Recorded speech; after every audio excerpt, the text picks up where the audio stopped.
વિદ્યાર્થી મિત્રો, આપણે જોઈ રહ્યા છીએ ધોરણ 8 ગણિત સ્વાધ્યાય 7.1 નો દાખલા નંબર 5.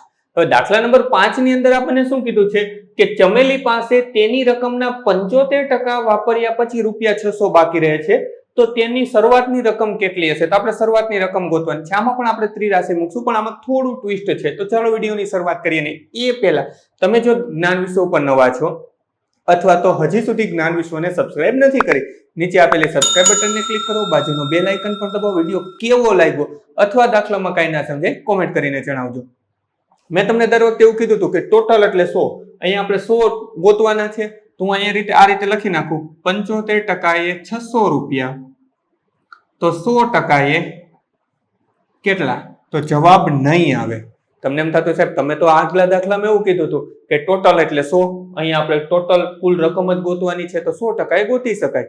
ગોતવાની તો આ રીતે જ છે, પણ અત્યારે મેં જે બોર્ડમાં લખ્યું છે ને એ રીત ખોટી છે. શા માટે ખોટી છે? તો કે આ 75% એ 100 નથી. એટલે રકમમાં તમને જે સંખ્યા આપી હોય એ બેઠી વપરાય જાય એવું જરૂરી નથી. રકમ જો ફરીવાર વાંચીએ, ચમેલી પાસે તેની રકમના 75% વાપર્યા પછી ₹600 વધ્યા. તો આ ₹600 કેટલા છે? એ 75% નથી, એ 25% છે. કઈ રીતે આપણે સમજીએ? આને આપણે આ રીતે લખી શકાય. એટલે ડાયરેક્ટ ઘણીવાર તમે ત્રિરાશી મૂકી દો તો જવાબ ખોટો આવે, એનું આ ઉદાહરણ હતું. તો આપણે લખીએ ચમેલી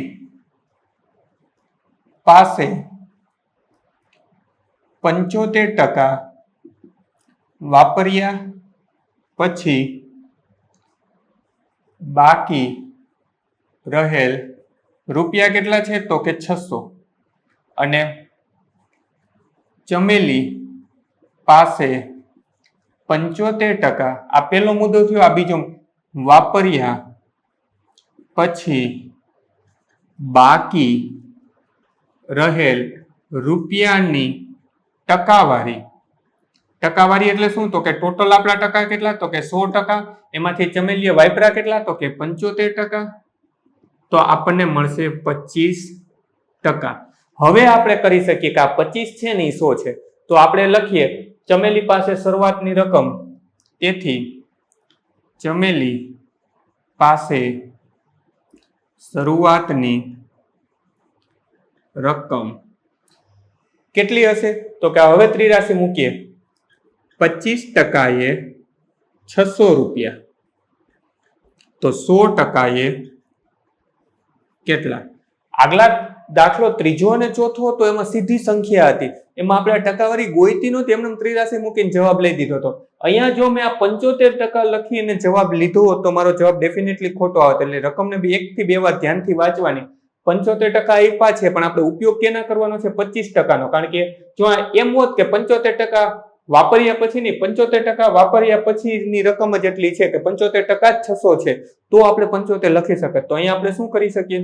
અહીંયા આપણે દાખલો કન્ટિન્યુ કરીએ, ચોકડી ગુણાકાર કરીએ, આ બિન ભેગા કરી દે એટલે 600 ગુણ્યા 100, તો બરાબર આપણે લખીએ 600 એને ગુણ્યા 100 છેદમાં શું આવશે? તો કે 25.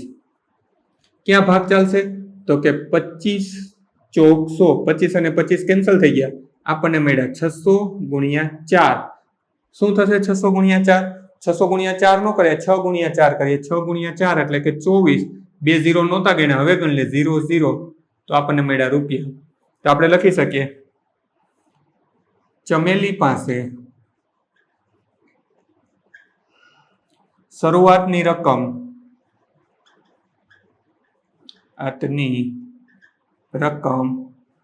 ₹2400 હશે.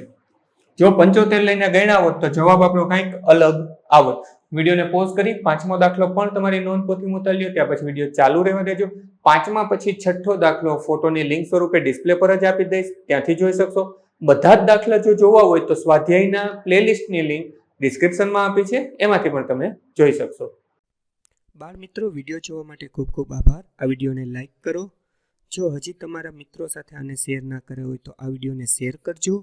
અને મારી આ ચેનલને કે જ્ઞાન વિશ્વને સબસ્ક્રાઇબ કરવાનું ભૂલતા નહીં. ચોક્કસથી આ ચેનલને તમે સબસ્ક્રાઇબ કરજો. Thanks for watching. ફરી મળશું બીજા વિડીયોમાં.